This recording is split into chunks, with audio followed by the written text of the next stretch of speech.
Rebonjour mon cher Thomas Ranou. Bonjour Maxime. La revue de presse régionale cette fois-ci. Quelles sont les unes ce matin ?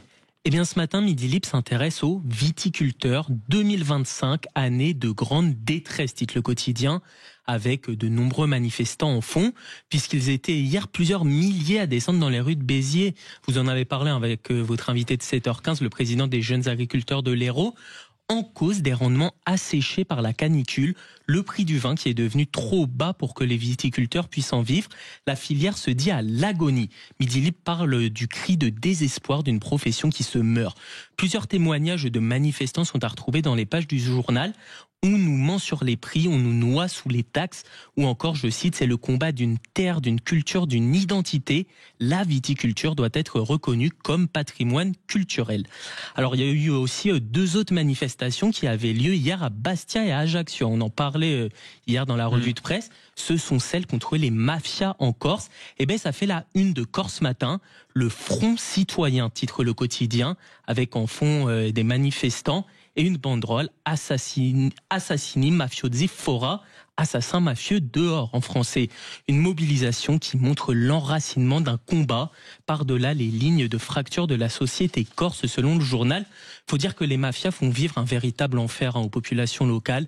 Elles exercent une vraie pression sur l'économie locale, les marchés publics et les commerces à travers des extorsions, des incendies et des rackets réguliers. Alors du côté de Sud-Ouest, comme d'habitude, j'ai envie de vous dire, on parle rugby. La victoire malgré tout, titre le quotidien régional. Parce que vous le savez, le 15 de France avait besoin de se rassurer hier face aux Fidji après leur défaite il y a une semaine face à l'Afrique du Sud. Eh bien, la mission est partiellement réussie, on va dire. Les Bleus sont venus à bout de leur adversaire, 34-21. Pourtant, le journal parle d'un match aussi terne que brutal. Je laisserai probablement Jules Boscherini vous en parler dans le journal des sports dans quelques minutes. Ça c'est sûr. Et puis un autre phénomène qui fait la une cette fois-ci du Télégramme, c'est le renouveau des boulangeries. Bah oui, alors quel renouveau, vous allez me dire, puisqu'après tout les boulangeries ont toujours attiré plusieurs millions de Français chaque jour. Mais ce que note le quotidien breton, c'est que les habitudes de consommation évoluent. Fini le temps où on s'y rendait uniquement pour acheter sa baguette et on repartait aussitôt. Désormais, elles sont de plus en plus nombreuses à proposer un cadre feutré, fauteuil confortable devant une cheminée.